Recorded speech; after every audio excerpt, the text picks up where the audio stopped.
오늘은 종료주일이지만 그동안 쭉 해왔던 정의에 대한 주제의 설교를 마지막으로 하도록 하겠습니다.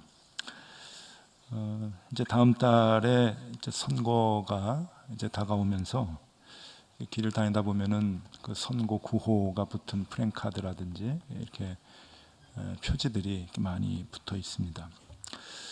선거 구호들을 볼 때마다 예전보다 크게 많이 달라지고 눈에 띄는 것은 돈과 관련된 얘기들이 참 많이 나온다는 것이죠.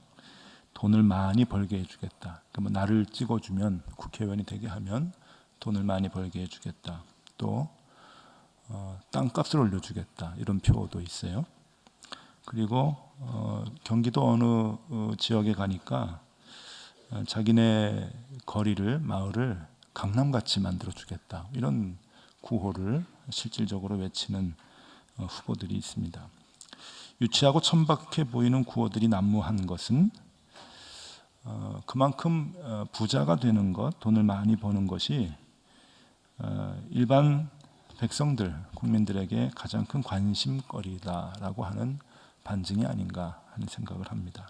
예나 지금이나 사람들의 관심은 돈에 집중되어 있습니다. 우리가 아무리 부정하려고 해도 이 돈은 우리 생활에 밀접한 것이기 때문에 아무리 부정하려도 부정할 수가 없죠. 돈을 벗어나서 우리가 살 수 없기 때문에 그렇습니다. 그래서 그런지 성경도 하나님께서 우리를 가르치실 때 우리의 이해를 쉽게 하기 위해서 많은 부분을 돈으로 설명을 하고 계십니다. 그러니까 구약도 그렇고 신약도 그렇고 무슨 한 가지 현상들 또 하나님의 가르치시고자 하는 그런 부분들을 설명을 할 때 돈으로 설명을 하면은 듣는 사람들이 금방 이해를 하는 거예요. 늘 돈에 대한 관심이 있기 때문에, 돈에 대한 그 가치 기준이 명확하기 때문에 금방 이해를 하게 되죠. 예를 들어서 이런 겁니다.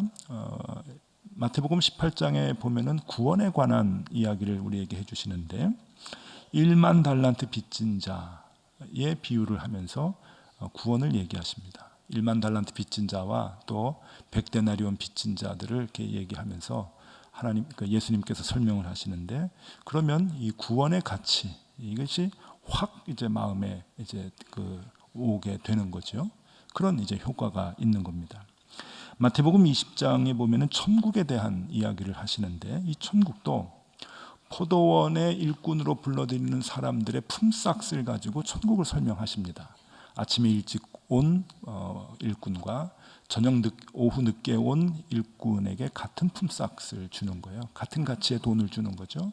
그러면서 천국에 대한 특성을 설명을 하실 때 돈에 관한 설명을 듣고 사람들은 천국에 대해서 확실하게 이해를 하는 겁니다. 하나님과의 사랑을 이야기할 때 마가복음 12장에 과부의 2렙돈 헌금의 이야기를 하십니다. 과부의 2렙돈을 오늘날의 화폐 가치로 바꾸면 약 1,000원 정도가 됩니다. 한 렙돈이 한 500원 되니까 한 1,000원 정도 된다고 보면 그 돈을 그게 가지고 있었던 전부였는데 그것을 드렸던 이 과부의 하나님의 사랑이 매우 크다. 그러면서 이제 사람들의 그 마음에 이해가 확 올 수 있도록 그렇게 해 주시는 것이죠. 이렇게 대부분 돈으로 많은 것들을 설명을 하시는데, 하나님은 정의에 관해서도 돈의 개념으로, 경제 개념으로 설명을 하십니다. 왜냐하면 이것이 이해가 제일 빠르기 때문에 그런 것이죠. 하나님의 정의에 대해서 성경의 구약과 신약 전체를 보면은 그것이 이제 돈의 개념으로 설명이 될 때 이제 간단하게 얘기하면 이런 겁니다. 빈부의 격차가 크냐 적으냐. 오늘 우리에게도 이제 상식적으로 이런 것들이 이제 많이 이야기가 되는데, 하나님께서는 특별히 부의 쏠림 현상 그리고 빈부의 격차가 큰 것을 불의한 사회라고 이야기를 하십니다. 반대로 빈부의 격차가 좁혀지는 것, 그것을 정의로운 사회라고 얘기합니다. 물론 우리가 그냥 다 쪼개가지고 평등하게 나눠 갖자라고 얘기할 수도 있지만, 왜 하나님 그렇게 만들지 않으셨습니까? 라고 얘기하고 할 수도 있지만, 그것은 창조주 하나님의 소관이지 우리가 거기에 대해서 얘기할 수 있는 것은 아닌 것 같아요. 하나님은 이 세상을 만드시고는 우리가 서로 함께 살아갈 수 있도록 빈부의 격차가 좁혀지는 것, 그렇게 정의롭게 살아갈 수 있도록 우리에게 부탁을 하고 요청을 하고 계십니다. 자, 여러분, 성경은 벗어날 수가 없어요. 성경은 처음부터 끝까지 이 경제 개념으로 정의를 얘기하는데 그게 아마 제일 쉬우니까 그럴 거예요. 자, 보십시오. 빈부의 격차가 크면은 불의한 사회이고, 빈부의 격차가 좁혀지면 좁혀질수록 정의로운 사회라고 말씀을 하실 때, 여러분 지금 우리 사회는 불의합니까? 정의롭습니까? 기준이 다 다를 수가 있죠. 우리 생각이 다 다를 수가 있어요. 그런데 지난 주 중에 아주 중요한 발표가 하나 있었습니다. IMF, 듣기도 싫죠. IMF, 국제통화기금의 준말인데 IMF의 그 보고서가 하나가 나왔는데, 아시아의 불평등 분석이라고 하는 보고서입니다. 지난 주 중에 나왔습니다. 여기에서 한국이 1등을 했어요. 뭐가 1등을 했는가 하면은, 한국은 상위 10%가 전체 소득의 45%를 소유한 나라라고 합니다. 부동산 개념이 아니고요, 재산 개념이 아니고 한 해의 국민 총생산, 그러니까 소득을 얘기하는 겁니다. 상위 10%가 전체 소득의 45%를 가져간다. 이게 아시아 최고라고 합니다. 자랑스럽죠? 그런데 또 하나가 있어요. 1995년도, 그러니까 지금부터 20년 전에는 이것이 상위 10%가 전체 소득의 29%를 가져갔답니다. 우리나라가. 그러니까 30%가 채 안 된 거예요. 그런데 20년 만에 16%가 상승이 되어서 이제 45%가 된 거죠. 이건 역시 성장률, 16%의 성장률이 아시아 최고라고 얘기합니다. 여러분 많이 들으셨을 거예요. 이제 나이가 좀 드신 분들은 아시아의 네 마리 용, 그렇죠? 어디입니까? 싱가포르, 홍콩, 대만, 한국.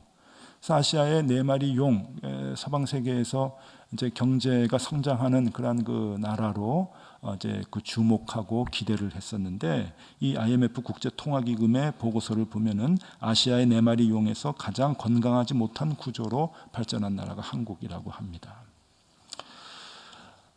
우리나라가 많은 부분에서 1등하는 것들이 많은데 이런 것에서도 자꾸 1등을 이제 합니다. 여러분 그 발표를 보면서 우리 사회가 자꾸 건조해지고 피곤해지는 이유가 분명해졌어요. 바로 여기에 이제 있는 겁니다. 우리 사회가 자꾸만 힘들어지지 않습니까?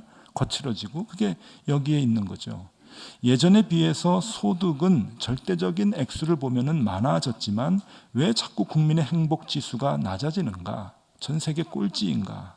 여기에 이제 이유가 있는 거죠. 행복하다. 상위 10%는 행복한 거예요. 20년 전에 비해서 소득이 늘었으니까, 더 많이 가져가니까 상위 10%는 행복하지만 나머지 90%는 20년 전보다 소득이 적은 거예요. 상대적으로. 그러니까 불행해지는 거죠. 그러니까 국민의 10사람 중에 9사람은 불행한 겁니다. 그러니까 행복지수가 낮을 수밖에요. 왜 지역별, 세대별, 소득별, 계층 간의 소통이 부재하고 왜 적대감이 자꾸만 많아집니까? 그것도 여기에서 기인하는 거예요. 이게 다 이유인 것입니다. 왜 꿈이 있어야 할 젊은이들을 3포세대, 5포세대 혹은 7포세대라고 부릅니까? 그렇게 불려집니까? 7가지를 다 포기하고 살아가는 세대라고 젊은 세대를 왜 그렇게 지칭을 합니까? 다 여기에서 기인하는 거죠. 그러니까 우리 사회를 봤을 때 상식적으로도 그렇지만 성경적으로도 봤을 때 결코 정의로운 사회라고 볼 수는 없습니다. 그럼 그런 인식들을 하실 수 있어야 돼요. 그러면 교회는 이렇게 정의롭지 못한 사회의 문제들을 해결해 주고 있느냐? 교회가 해결해 주고 있느냐? 아닙니다. 안타까운 것은 교회까지도 그런 사회 구조에 편승해 가고 있죠. 무엇으로 편승한다고 말을 할 수 있습니까? 예, 말할 수 있어요. 교회도 지역별로 소득별로 교회가 뚜렷하게 구분이 되는 것이 그것을 증명합니다. 교회 구분돼요. 지역별로 구분이 됩니다. 소득별로, 계층별로 교회가 딱 나뉘어져 가지고 믿음이 달라요. 기도의 내용이 다릅니다. 여러분, 제가 작년에 많은 교회를 다녔어요. 여러분, 조금 미안하지만 조금 부자들이 사는 동네의 교회들은 기도의 내용이 조금 다릅니다. 이상해요. 여러분, 제가 강남 가면 목회할 수 있을 것 같습니까? 얼굴은 돼요. 얼굴은 되는데 저의 설교 내용은 안 됩니다. 힘듭니다. 그렇다고 제가 설교 내용을 양보하지 못하죠. 저는 제가 은혜 받고 깨달은 복음을 선포해야 되는 책임이 있는데 그것으로 바뀌어 나가기는 매우 매우 힘들 겁니다. 그만큼 고착화되어 있어요. 신앙이 달라요. 하나님이 정의를 얘기하실 때 돈의 문제로 풀어주고 계시다고 하는 것을 동의하면서 하나님이 원하는 정의로운 사회로의 변화를 꿈꿔봅니다. 하나님은 우리에게 빈부의 격차를 좁히라 라고 명령을 하시면서 하나님께서 하나님의 방법을 제시하십니다. 그것은 사람의 방법과는 다른 것인데 그것은 약자에 대한 배려입니다. 배려해라. 그들을 생각해라. 그러면서 살아라.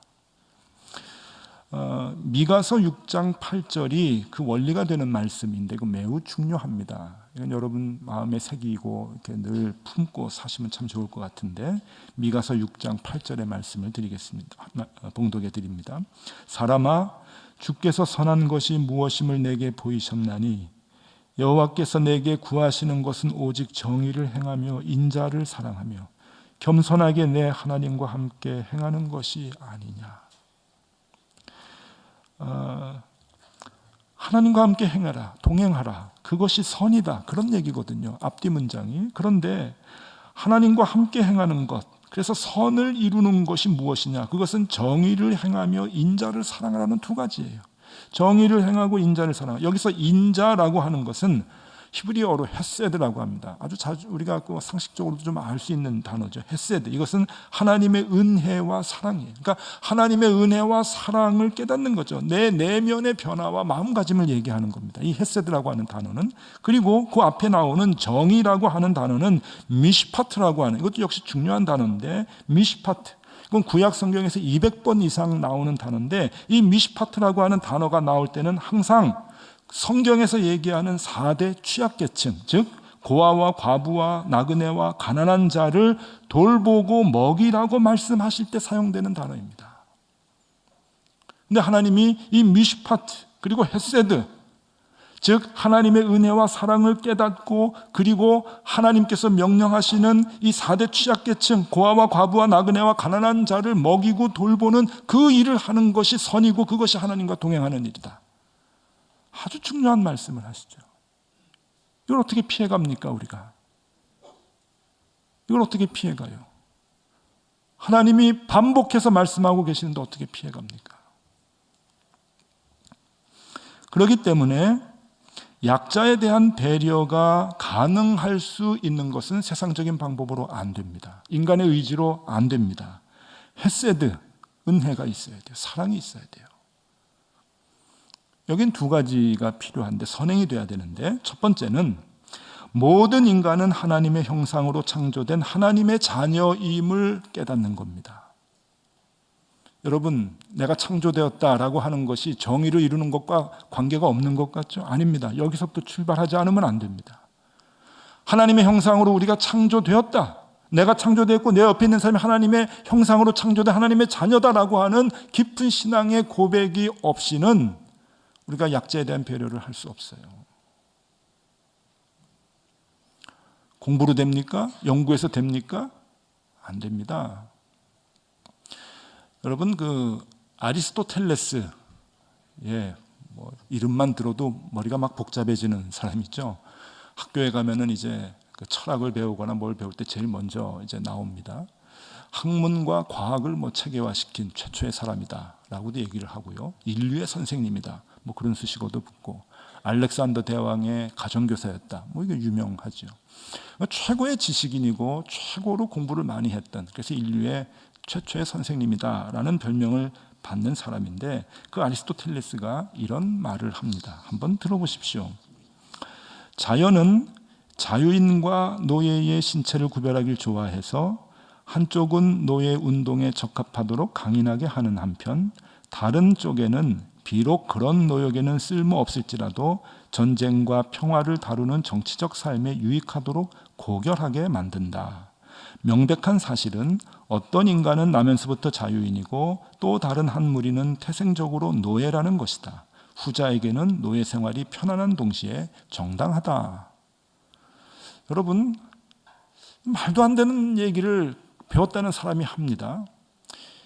이게 한 2300년 전 이야기니까 가능한가요? 안 그렇거든요. 성경은 더 그 이전에 쓰여졌거든요. 신명기는 더 이전에 쓰여졌습니다. 모세오경은 더 이전에 쓰여졌어요. 그래도 하나님의 뜻을 받들어 쓰는 사람들은 이렇게 쓰지 않아요. 지능이 뛰어난 사람은 정치를 하고 전쟁을 주관하고 그런 평화를 주관하고 그런 일을 고결하게 하고, 지능이 뛰어나지 않은 사람은 육체적 노동만 하는 사람은 아예 태어나서부터 노예고 그것이 그 사람들에겐 편한 삶이다. 그건 노예다. 그렇게 얘기하지 않아요. 여러분, 사람들의 연구와 사람들의 노력으로 많은 불평등을 해소하려고 역사적으로 얼마나 많은 노력을 했습니까? 아주 공평한 분배를 위해서 사회주의는 n분의 1을 하자고 했어요. 그게 역사적으로 되었습니까? 그렇지 않아요. 또 여러분, 지난 50년 동안의 서방 세계는 개발도상국, 저개발 국가에게 원조를 했어요. 그 유엔에서 이제 결정을 해가지고 원조를 얼마나 많이 했는지 모릅니다. 어마어마한 돈을 쏟아 부었지만은 더 구조적으로 악화되었어요. 사람들이 하는 일이 그런 거거든요. 나는 똑똑하고 나는 좀 이성적이니까 좀 미련하고 미개한 너희들 좀 도와줘야지. 여러분, 그 마음 가지고 아무리 많이 도와줘봐요, 쏟아 부어봐요, 안 됩니다. 마음이 바뀌지 않으면은 그것이 먹히질 않아요. 재단 해보니까 알겠더라고요. 말라위를 가보니까 알겠더라고요.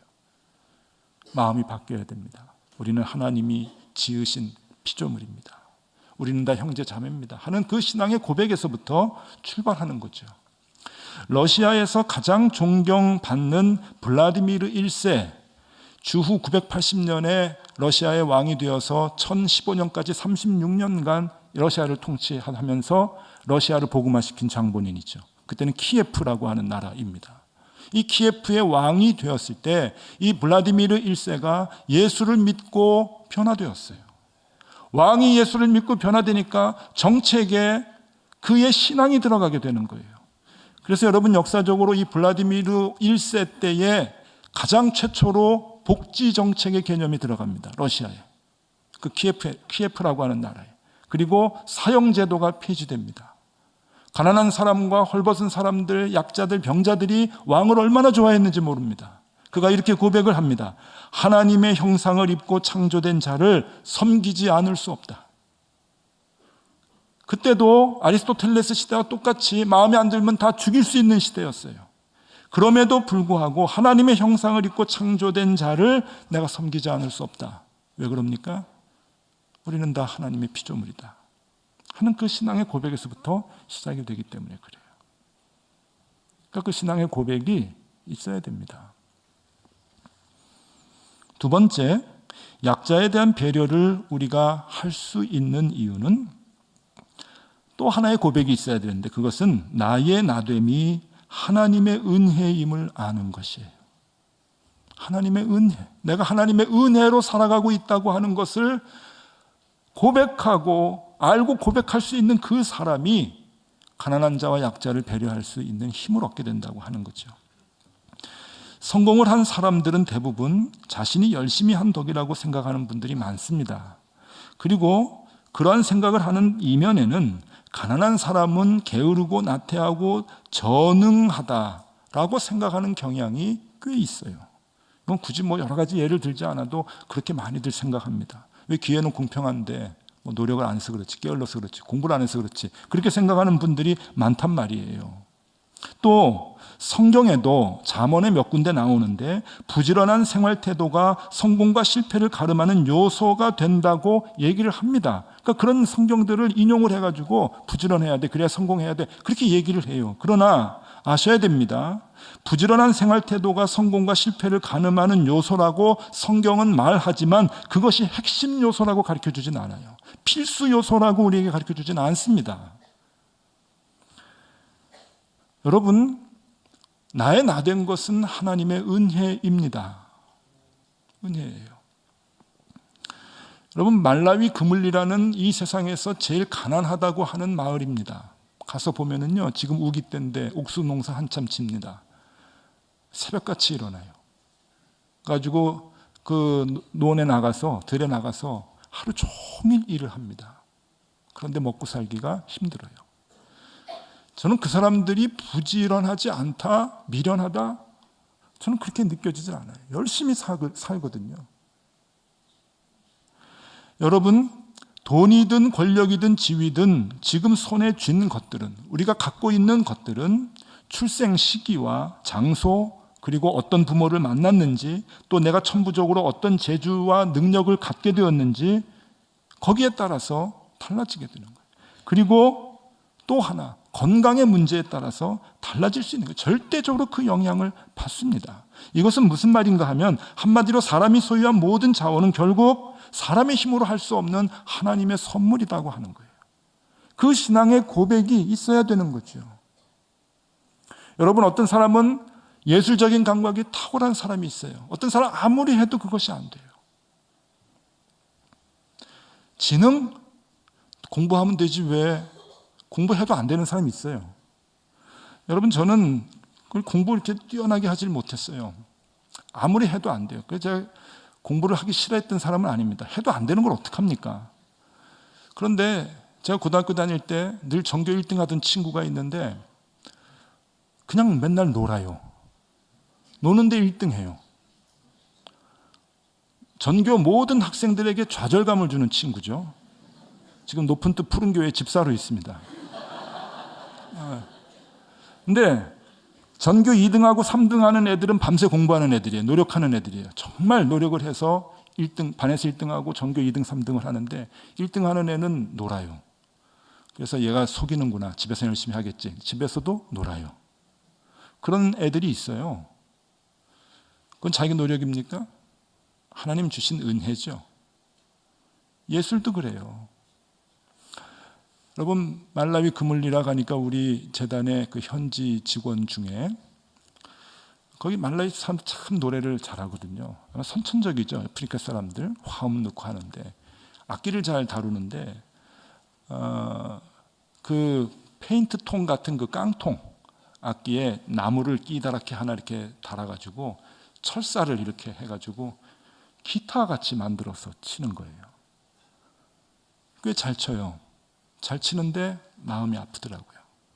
그래서 제가 작년 겨울에 우쿨렐레, 우리 집에서 굴러다니는 게 하나 있어가지고 그 친구 생각이 나서 가는 길에 우쿨렐레를 보냈어요.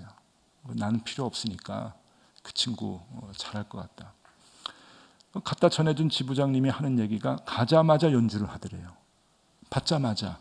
줄 맞히는 거 제대로 안 맞히는데 자기 나름대로 맞춰서 자기 나름대로 코드를 만들어서 연주를 하는데, 이번에 가니까 우리가 밥 먹는데 고마워서 연주하겠다고 식사하는데 와가지고 연주를 했어요.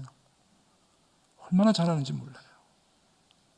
제가 그런 생각을 했죠. 이 친구들 한국에서 좋은 부모 밑에서 태어났으면 기타가 문제냐, 바이올린, 첼로가 문제냐, 배우는 대로 다 할 텐데, 미국 유학 가고 외국 유학 가고 정말 뛰어난 아이가 될 텐데. 여러분, 우리의 받은 재능 하나님의 은혜입니다. 다 은혜예요. 내가 열심히 한 부분이 있다고요? 예, 조금은 인정해 드리죠. 그러나 대부분 많은 부분은 은혜입니다. 은혜예요. 시대도 잘 태어났고요. 건강도 받쳐줬고요. 환경도 괜찮았고요.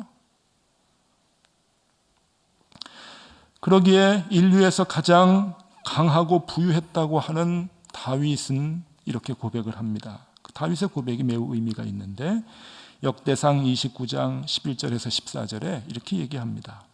여호와여, 위대하심과 권능과 영광과 승리와 위엄이 다 주께 속하였으니 천지에 있는 것이 다 주의 것이로소이다. 여호와여, 주권도 주께 속하였사오니 주는 높으사 만물의 머리이심이니이다.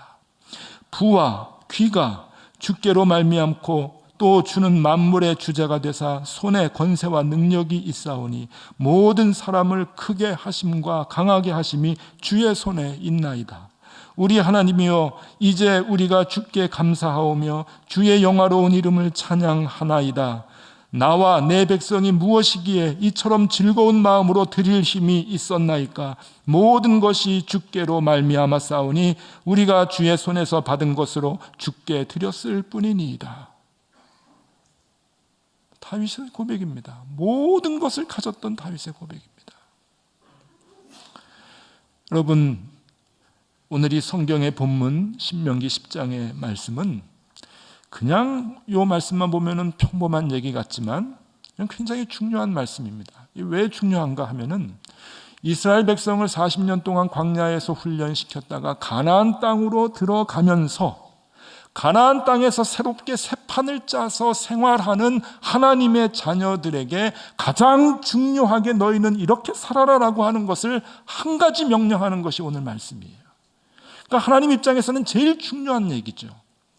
너희를 위해서 내가 새 판을 만들었어. 이제 새롭게 우리 시작해보자. 그런데 거기 들어가서 너희가 해야 할 것이 있어. 그건 하나야. 뭡니까? 오늘 16절에 보니까 마음의 할례를 행하라 그래요. 마음의 할례를 행하라. 16절 읽어드립니다. 그러므로 너희는 마음의 할례를 행하고 다시는 목을 곧게 하지 말라. 마음의 할례가 무엇입니까? 할례란 하나님과의 언약을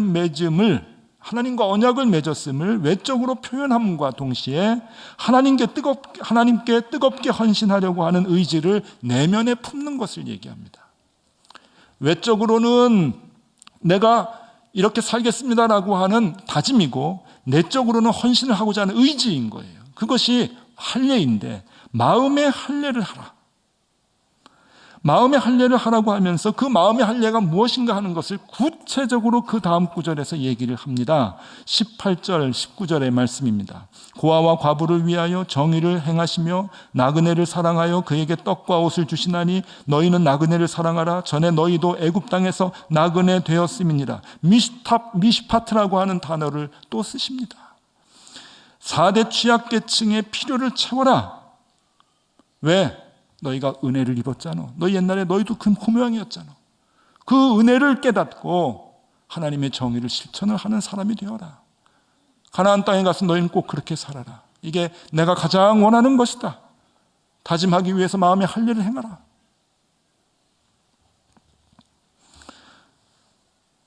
고아와 과부와 가난한 자와 나그네들의 필요를 채우는 것은 내가 하나님과의 긴밀한 관계를 맺고 있음을 보여주는 것입니다. 부인하려도 부인할 수 없습니다. 가난한 이들을 돌보지 않는 처사는 내가 얼마나 큰 은혜를 입고 사는지를 모르는 것이며 가난한 사람들에 대한 배려가 없는 삶은 날 구원하신 하나님의 사랑을 깨닫지 못했다고 하는 증거입니다. 무서운 거예요. 즉 나는 예수 믿는 사람 아닙니다. 그런 뜻입니다. 내가 하나님의 자녀입니다 라고 하는 것은 내가 가난한 자와 약한 자를 위해서 평생 배려하며 살겠습니다. 마음을 쏟겠습니다. 그것을 다짐하는 거라는 거예요. 그래서 오늘날 미국에서 가장 주목받는 목회자로 알려진 팀 켈러라고 하는 목사님은 이렇게 얘기합니다. 은혜는 인간을 정의롭게 한다. 아주 명백해, 명확하죠. 은혜는 인간을 정의롭게 한다. 여러분 이런 문장은 외워두세요. 마음에 두세요. 은혜는 인간을 정의롭게 한다. 하나님께 받는 은혜는 그 은혜가 깊으면 깊을수록 사람은 정의롭게 되는 거예요.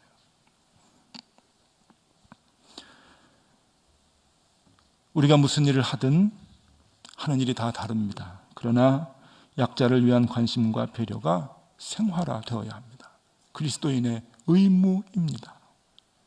은혜를 아는 사람은 그렇게 살 수밖에 없는 거예요.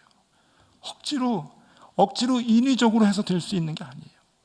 은혜를 깨닫게 되면 자연히 그렇게 되는 것이죠. 여러분들 사업을 하십니까? 돈을 많이 버십니까? 언제나 약자를 위해서 어떻게 쓸까 고민하실 수 있기를 바랍니다. 인위적으로는 안 되지만 여러분 은혜를 받으면 받을수록 그러한 생각이 자연적으로 드실 것입니다. 잉여 수익이 날 때마다 내가 어려운 사람들을 위해서 어떻게 이 돈을 쓰면 좋을까? 그 생각을 하셔야 합니다. 여러분이 정치에 몸담고 계십니까? 법조인입니까? 그런 법을 만들고 그런 정책을 펼 수 있는 생각을 날마다 하셔야 됩니다. 고민을 하셔야 됩니다. 그리고 행하셔야 됩니다. 여러분들이 의료인이십니까? 그런 마음을 갖고 가난한 사람과 약한 사람을 치료하고 돌볼 수 있는 그런 삶의 자세를 평생 가지셔야 합니다. 여러분들이 교육계에 계십니까? 약한 자, 공부 못하는 자, 학교에서 가정에서 소외되는 우리의 자녀들을 더 돌보고 사랑하고 감싸 주셔야 합니다. 그것이 하나님의 정의를 이루는 길입니다. 여러분들이 회사를 다니십니까? 회사이기 때문에 아무것도 할 수 없어? 아닙니다. 많은 결정들을 할 수가 있습니다. 몇 해 전에 시중의 어느 은행에서 대출 상품을 개발을 해서 판매를 하는데 가난한 자들에게는 대출 이자를 높게 잡고 부자들에게는 대출 이자를 작게 잡아가지고 내놓는 상품이 있었어요. 속이 뒤집어지는 것 같았어요. 여러분, 그 상품을 만들 때 부서에서 아이디어를 내가지고 의논을 했을 것이고 회사 중역들이 그 상품을 시중에 출시할까 말까 그 회의를 했을 거예요. 그 회의하는 그 테이블에 예수 믿는 사람들이 반드시 몇 명쯤은 있었을 거예요. 그런 상품 만들면 안 돼요. 가난한 게 죄입니까? 약한 자가 자신의 의지대로 된 겁니까? 더 불이익당하게 만들면 안 되죠. 그런 결정들을 회사에서도 할 수 있다는 얘기예요. 늘 그 마음을 갖고 사셔야 됩니다.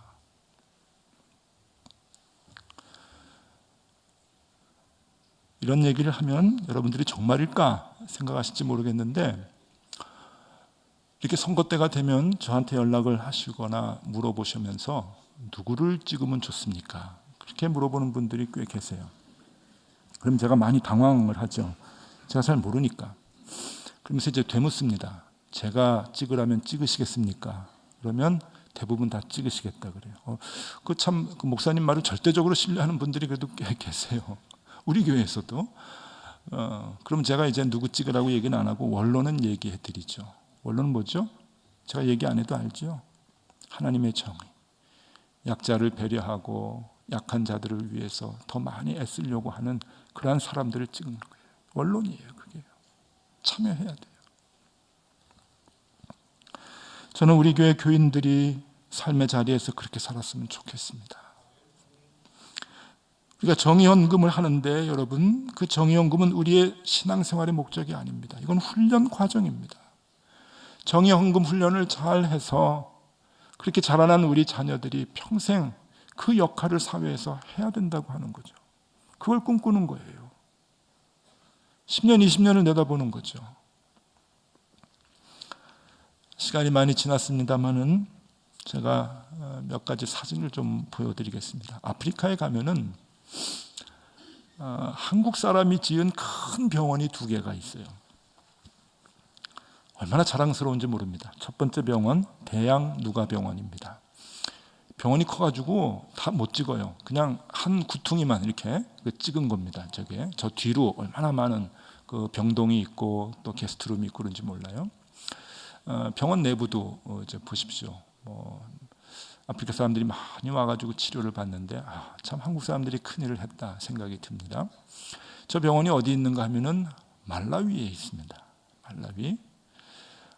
우리 서울대학교의 그 간호학 교수님이신 김수진 교수님이 저기 가서 간호학과를 만들고 많은 이제 현지 간호사들을 키우셨죠. 그런 것도 유명한 병원이기도 합니다.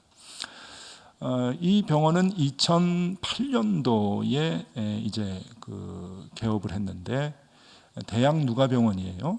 대양수산이라고 하는 회사에 정유근 회장님이 사재를 털고 또 회사의 수익금을 가지고 이 병원을 세우고 운영을 하는 병원입니다. 저희가 아주 뿌듯해요.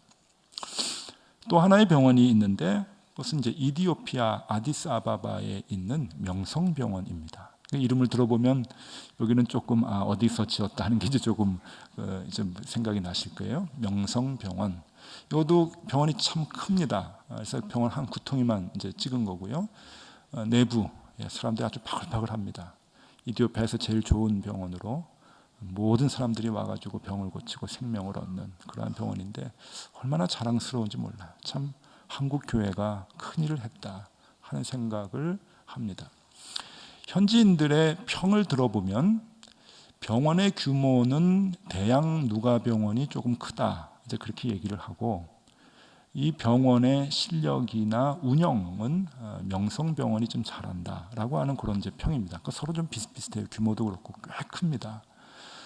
벌써 몇 해 전에 그 의료진과 직원 다 해서 한 300명 이상이 되니까 여러분 꽤 큰 병원이거든요. 양쪽 다. 이번에 가서 이제 두 병원을 다 다니면서 특별히 그 이제 명성병원에 이렇게 보면서 참 많이 부러워요. 뿌듯하면서도 야, 이걸 교회가 이렇게 지었구나, 이렇게 큰 일을 하는구나. 그러면서 무슨 생각이 드냐면은 교인들이 저한테 하는 얘기들이 많이 있어요. 목사님, 큰 교회가 큰 일을 해요. 그래요. 제가 이제 자꾸 교회를 분립하겠다고 하는 얘기를 할 때마다 교인들이 와서 목사님 그러면 안 돼요. 큰 교회가 큰 일을 합니다. 솔깃해요. 솔깃. 저한테는 유혹이 될 만큼 솔깃해요. 그렇죠, 여러분. 우리 높은 뜻 정의교회 교인들이 10,000명이 돼서 저런 일을 한다 그러면 정말 의미 있는 일 할 수 있죠. 지금 할 수 없는 일을 교회가 커져서 하게 되면 얼마나 좋겠습니까? 그런데 제 마음에 그러한 생각들과, 저는 유혹이라고 생각하는데, 그러한 유혹들을 떨칠 수 있는 것은 대양 누가병원을 보면서예요. 그건 개인이 한 거예요. 개인. 그래서 저는 이렇게 큰 일을 하기 위해서 두 가지 방법이 있는데, 하나는 교회를 키우는 방법과 하나는 사람을 키우는 방법이다. 근데 저는 후자가 좋아요. 저는 후자를 선택하겠습니다. 교회를 키우면 교회가 병원 하나밖에 세우지 못하겠지만 사람을 키우면 저런 병원 수십 개는 세울 수 있을 것 같아요. 그죠? 꼭 병원 아니더라도 학교도 세우고 곳곳에서 우리 교인들이 다니는 곳곳마다 그 영향력을 발휘할 수 있을 것 같아요. 좀 그걸 꿈꾸는 거죠. 오늘 우리 자녀들 입교했어요. 8명. 얘들아, 너희들 커서 병원 세워라. 목사님이 축복해 줄게. 세워. 할 수 있어요. 우리 교회를 크게 만들면 하나밖에 못하지만 애들을 키우면 애들이 나가서 그 일을 다 할 수 있는 거예요. 저는 그런 사람을 키우고 싶은 거예요. 우리 그리스도인들이 그렇게 살기를 바라고 원하고 그렇게 그런 신앙인으로 되기를 바라는 거죠. 그러면서 정의연금을 훈련하는 거예요. 이거는 훈련이에요. 목적이 아니에요.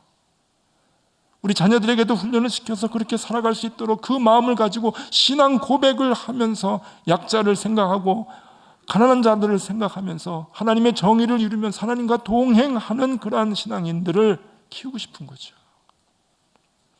여러분, 우리 자녀들, 얘들아, 목사님 말씀 꼭 기억해. 병원 꼭 안 세워도 돼. 학교 세워. 마음껏 가난한 사람들을 위해서 너의 모든 재능과 너의 모든 가진 것들을 쓰거라. 하나님 축복해 주실 거다. 우리 자녀들 그렇게 사용되면 얼마나 좋겠습니까? 여러분, 힘들고 어려운 일입니다. 내 것을 포기해야 되는 거지만 기도하십시다. 용기를 달라고. 그리고 행동하십시다. 하나님 주신 그 은혜, 우리가 깨닫는 것만큼 주님을 위해서, 주님이 가장 기뻐하시는 일에 평생 마음을 두고 헌신하면서 그렇게 살아가 주님의 기쁨이 되는 저와 여러분들이 다 되실 수 있기를 바랍니다. 기도하겠습니다. 하나님이 우리를 창조하여 주셨습니다. 죄인된 날 구원하여 주셨습니다. 나의 나됨이 모두 하나님의 은혜입니다. 우리로 그 은혜를 알게 하여 주시옵소서.